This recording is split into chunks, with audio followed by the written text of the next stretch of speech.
My name is Laurel Bowlus, and I'm telling my quilt story at the Eustis Elks Lodge in Tavares, Florida on Tuesday, March 26, 2019. I grew up in Cleveland, Ohio, but my father was from Kentucky. So every year we would go down to the farm right outside of Cane Valley, Kentucky, which I'm sure you've all heard of, and we would have our family vacation down there on the farm. I loved going to my aunt's house. She lived right in the town of Cane Valley, one of the 6 houses or so that were in this town.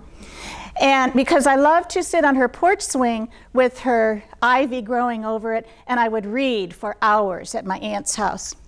Well, her mother-in-law lived next door, and her mother-in-law's name was Florence Hutchison.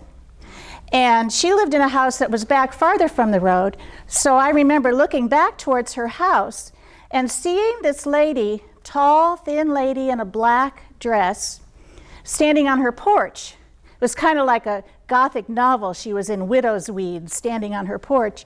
And it's a vague memory because the years of Florence's life were 1880 to 1956. So I was pretty young when I had this memory. Well, I had been told that Florence was a quilter. And years later, my aunt took me upstairs into her attic and showed me this stack of quilts that Florence had made. And they were all wonderful. So when my aunt and uncle died, their estate was passed out between my aunt's brothers and sisters because they didn't have any children. And so in the giving away of the estate, this quilt came to me. And it's just unbelievable as far as the quilting goes. It's also hand-pieced, because you can kind of look and see the little tiny stitches where this was put together. And the quilting is amazing also. It's a feathered star pattern. But when I look at this quilt, you know, it looks like she had a plan, and everything was organized, very well organized. She must have pieced it one block at a time, but then the fabric began to give out, and so she kept right on going.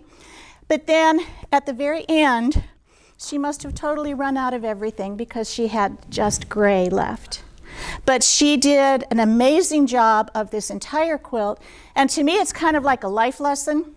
Just because something isn't always perfect all the way to the end, or a person who's maybe a little bit different or not exactly the same as you, they're still worthy of the best time and attention that you can give them.